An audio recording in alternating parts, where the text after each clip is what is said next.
बात करती मैंने जैसे गले में देखा वो भागती भी जा रही अकेले।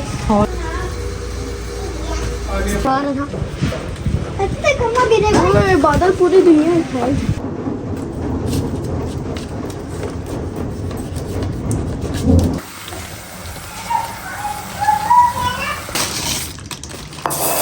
जो ये पुराने थी ना चावल कितने सोने थे।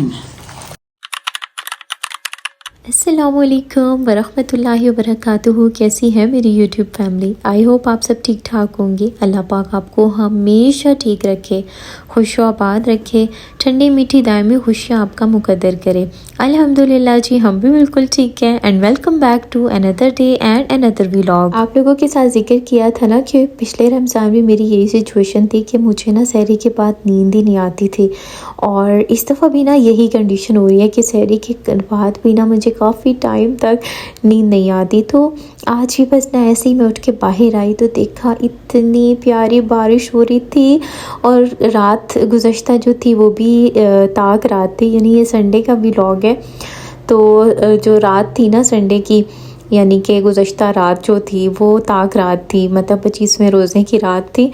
तो मतलब ना बहुत मज़े का मौसम था, और जब बंदा ऐसा मौसम देखता है ना तो ऐसा यकीन सा होने लग जाता है कि अब तो बस दुआओं की कबूलियत यकीनी है, क्योंकि बारिश में तो वैसे भी दुआएं कबूल होती हैं, और वो भी फिर रमज़ान की बारिश हो, और यकीन हो कि यकीन सा दिल में हो कि हो सकता है ये ताक रात थी। तो इसका भी यकीन जब था ना तो ऐसे बस दिल किया कि बस मैं बारिश में घूमूं, ढेर सारी दुआएं मांगूं। तो मैं काफ़ी देर बाहर घूमती रही और दुआएं करती रही कि अल्लाह ताला हम सब के नसीब बहुत ज़्यादा अच्छे करें, अल्लाह ताला हमारी इबादत को कबूल करें, आमीन सुम्मा आमीन। तो इतना हसीन मौसम लग रहा था ना कि मेरा अंदर जाने का बिल्कुल दिल नहीं कर रहा था। अच्छा खैर, इसके बाद आज चूँकि संडे था और आज हमने जाना था अम्मी लोगों की तरफ, 2 हफ्तों से हम लोग नहीं गए थे। तो आज मौसम भी काफ़ी अच्छा था और अदनान की भी कोई बिज़नेस नहीं थी, तो हमने सोचा कि आज चले जाते हैं अम्मी लोगों की तरफ। तो दोपहर में थोड़ी सी फिर धूप वगैरह निकल आई थी, लेकिन ना रात में फिर वही मतलब शाम में ना बादल, और घर से जब हम निकले ना तो ऐसे लग रहा था ये काले काले बादल भी ना बिल्कुल हमारे साथ साथ चल रहे हैं।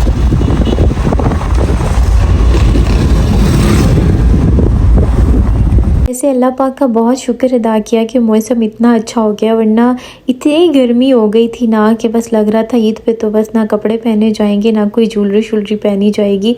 तो बस ऐसा सीन लग रहा था, लेकिन अल्लाह पाक ने इतना प्यारा मौसम कर दिया कि मैं अक्सर आप लोगों से कहती हूँ ना, पिछले साल इतना प्यारा रमज़ान में मौसम था, बारिशें होती थी, और इस दफ़ा नहीं हुई। तो अल्लाह पाक ने कहा ठहरो, अभी तो आखिरी अशरा रहता है, अभी तो बारिशें होनी है, तुम लोगों की ईद ठंडी करनी है इंशाल्लाह।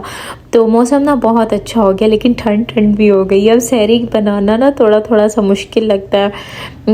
आप लोग तो खैर सोते होंगे, मैं तो नहीं सोती, क्योंकि अगर मैं सो जाऊँ ना तो फिर मुझसे सहरी नहीं होती, तो इसीलिए ना मैं सहरी करके ही सोती हूँ। अच्छा खैर, यहाँ पर हम लोग आ गए थे अम्मी लोगों की तरफ। ये अम्मी ने बनाया था मज़ेदार सा हलवा, और ये बना था जी स्पेशली भाई के लिए जो मेरे बड़े जेठ हैं। माशाल्लाह वो जा रहे हैं उम्रा के लिए। कल उनकी इंशाल्लाह फ़्लाइट है, यानी मंगल को उनकी फ़्लाइट है रात को। तो आप सब भी दुआ कीजिएगा कि खैर आफियत के साथ उनका ये सफ़र तय हो जाए। इंशाल्लाह ईद भी वो वहीं पर करेंगे। अच्छा, भाभी के जो भाई भाभी और बहन बहनोई भी गए हैं, उनकी भी ईद वहीं पर है, लेकिन सुनने में आ रहा है कि वहाँ पर इतना ज़्यादा रश है कि रियाजुल जन्ना के लिए जो एंट्री टिकट लेना होता है ना, वो भी उनको नहीं मिल रहा। तो बस यही है कि इबादत तो बहुत अच्छी होती है वहाँ पर, मतलब वहाँ पर इबादत का सवाब भी बहुत ज़्यादा है, लेकिन इतना रश होता है ना कि बाज़ दफ़ा इंसान पैनिक कर जाता है। बस अल्लाह पाक उनका ये सफ़र बहुत मुबारक बनाए और उनके लिए दुआओं की कबूलियत का बाइस बनाए। अच्छा, यहाँ पर उन्होंने फरमाइश करके अम्मी से ये वाला हलवा बनाया था, तो अभी ये थोड़ा ठंडा हुआ था, तो अम्मी कह रही थी कि इसके पीसेस करते हैं, तो वो अभी फिर ना मैं उनके साथ पीसेस करवा रही थी। और यहाँ पर जी ईद के बाद आ गई हैं शादी ख़ानदान में। पिछले साल भी ईद के बाद शादियाँ थी, इस बार भी ईद के बाद शादियाँ हैं, लोग ईद के बाद शादियाँ ना पक्की रखते हैं मेरे ख्याल में। एक शादी तो फैमिली में है और एक शादी जो है वो नेबर्स में, अम्मी लोगों के, तो दोनों तरफ से इनविटेशन है। तो जो फैमिली में है, हाफिज़ तनवीर साहब जो जमात इस्लामी के एक मेंबर हैं, वो अबू के कज़न हैं, उनके बच्चों की शादी है। तो बेसिकली वो शादी जो है वो कराची से हो रही है, यानी बारात ने कराची से आना है, तो इसीलिए हम लोग बारात पे नहीं जा रहे, लेकिन वलीमे पे जो है वो हमारा इनविटेशन है, तो इंशाल्लाह वलीमे पे इंशाल्लाह जाएंगे।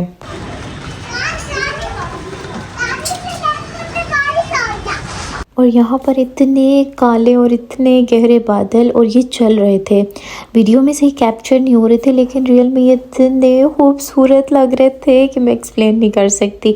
और हमारी ये पिद्दो जो है ना, इसे इतनी बारिश पसंद है ना, और ये किसी की नहीं सुनती। इसने अगर बारिश में इंजॉय करना है ना तो बस करना है, आप इसे जितना मर्जी कह लो ठंड लग जाएगी, अंदर आ जाओ अंदर आ जाओ। लेकिन ये कहती मुझे बारिश में मज़ा आ रहा है, अल्लाह पाक और बारिश दे। और ये खूब इंजॉय कर रही थी, इवन मुझे ठंड लग रही थी, लेकिन ये ना पिद्दो मतलब सही इंजॉय कर रही थी। बादल पूरी दुनिया में और सारिम की बात सुनिए, आप लोगों ने कह रहा है कि बादल देखो पूरी दुनिया में फैल गया है। मुझे इतनी हंसी आई, मैंने कहा बच्चों की कितनी मासूमाना बातें होती हैं। अच्छा, ये मनी प्लांट्स जो हैं वो बड़े भाई ने अम्मी को ला कर दिए हैं, बड़े ही खूबसूरत है। और अम्मी ना बाकायदा डॉलर शॉप से जाके इनकी ये रेड वाली पीढ़ियाँ लेकर आई हैं और ये ग्रे वाली भी लेकर आई हैं कि भाई मैं इनको इस तरह से स्टाइल करूँगी। तो यहाँ पर ना इन्होंने दोनों कॉर्नर्स पे रखे हैं। अम्मी को ना बस अम्मी यही बताई थी, कहती है मैं रोज़ यही सोच रही होती हूँ कि सुबह उठ के मैंने इस पौधे को देखना है, सुबह उठ के मैंने इसका ये करना है, बेइंतहा शौक है उनको। और यहाँ पर ठंड इतनी हो गई थी ना कि अदनान ने कहा अम्मी को मुझे तो चादर दें, तो बस फिर मैं उनकी चादर प्रेस करी थी, क्योंकि हम ना घर से चादर वगैरह नहीं लेकर आए थे, हमें पता ही नहीं था कितनी ठंड हो जानी है। मुझे भी अदनान कह रहे थे अम्मी से कोई शॉल लेकर कर लो, ठंड वगैरह ना लग जाए ना। तो अभी बेसिकली मैंने आप लोगों को बताया था कि चावलों की बोरी इकट्ठी हम लोग लेते होते हैं, तो वो अभी आई हुई थी अम्मी की भांजे के घर पे। तो अदनान और बड़े भाई जा रहे थे वो रिसीव करने के लिए, क्योंकि वो एक ही दफ़ा चावल ले लेते हैं ना, तो फिर सहूलत रहती है, आसानी रहती है। और ऊपर चूँकि इतनी बारिश हो रही थी तो हमने ना अफ्तारी भाभी के पोर्शन में कटनी थी, तो मैं अभी नीचे आ गई थी। मैंने कहा मैं रोटियां बनाती हूँ और भाभी जो है वो साथ में ना पकोड़े तल रही थी। अच्छा, प्यारी इफ्रा ने मुझे कमेंट किया था आप ही सलात व तौबा का तरीका बताना, लेकिन पिछले व्लॉग में मैं बताना भूल गई और वो मुझे कह रही थी आपने क्यों नहीं बताया, मैं इतने टाइम से वेट कर रही थी। तो इस व्लॉग में मैंने कहा मैं लाजमी शेयर करूँगी। सलात तौबा के बारे में हज़रत अली करमुल्लाह वजह ने फरमाया कि हज़रत अबू बकर सदीक ने मुझे ये बताया कि मैंने नबी पाक सल्लल्लाहु अलैहि वसल्लम को ये फरमाते हुए सुना, जो आदमी गुनाह करता है और गुनाह पर नदामत की वजह से फिर उठकर वज़ू करता है और नमाज पढ़ता है और परवरदिगार से अपने गुनाहों की माफ़ी तलब करता है, तो अल्लाह पाक इसका गुनाह माफ़ कर देते हैं। फिर नबी पाक सल्लल्लाहु अलैहि वसल्लम ने ये आयत तिलावत की, वल्लज़ीना इज़ा फ़अलू फ़ाहिशतन औ ज़लमू अनफुसहुम ज़करुल्लाह फ़स्तग़फ़रू लिज़ुनूबिहिम। ये ऐसे लोग हैं कि जब उनसे कोई ज़्यादती सरज़द हो जाती है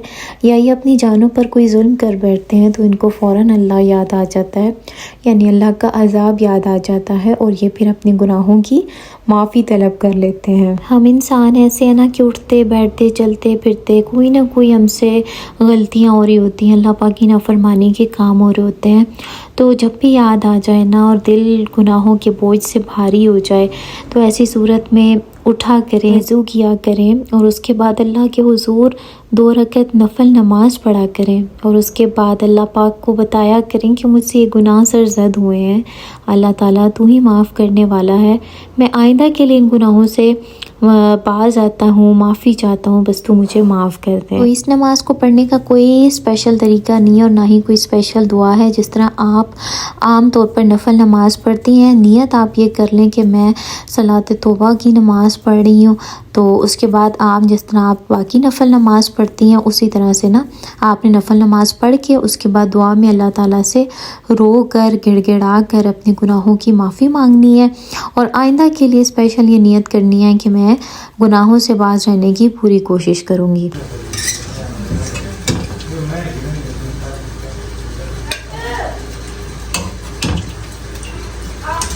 अच्छा बिल्कुल ना 6 बजे के करीब बारिश भी होने लग गई थी और साथ में सूरज भी निकल आया था। इतना खूबसूरत मंजर लग रहा था ना। और हम बचपन में ये बातें सुना करते थे कि ऐसे वक्त में दुआएं कबूल होती हैं। तो खैर यहाँ पर हमारी रोटियां भी बन गई थी और आज हमने रोटियां इतनी बना ली थी ना कि बाद में बच भी गई थी। और पकोड़े शकोड़े भी बनाए और बस ना हमने इफ्तार सारे इकट्ठे बैठ के किया। उसके बाद चाय शाय पी, थोड़ी अम्मी लोगों के साथ गपशप लगाई क्योंकि काफ़ी टाइम हो गया था कि कोई गपशप ही नहीं हुई थी। बस फिर हमने कहा घर चलते हैं क्योंकि अदनान ने अपने दोस्त से भी मिलने के लिए जाना था। तो मैंने कहा मुझे घर पे ड्रॉप कर दें क्योंकि अम्मी लोगों के घर का ये सीन है ना कि वहाँ पर सबने टाइम से सोना होता है। तो हमारी तो ये आदत है, हम तो सारी रात ही ऑलमोस्ट जागते हैं। तो मैंने कहा मुझे घर ड्रॉप कर दे ताकि मैं भी अपने काम शाम जो है वो निपटा लूँ क्योंकि बंदा एक दिन घर ना होना तो इतने काम जमा हो जाते हैं कि जैसे बंदा कब से घर ही नहीं था। आई होप आपने वीडियो को पसंद किया होगा, लाइक कर दिया करें, सब्सक्राइब नहीं किया तो सब्सक्राइब कर दें, प्यारा सा कमेंट भी कर दें और अपना बहुत सारा ख्याल रखिएगा। अल्लाह हाफिज़।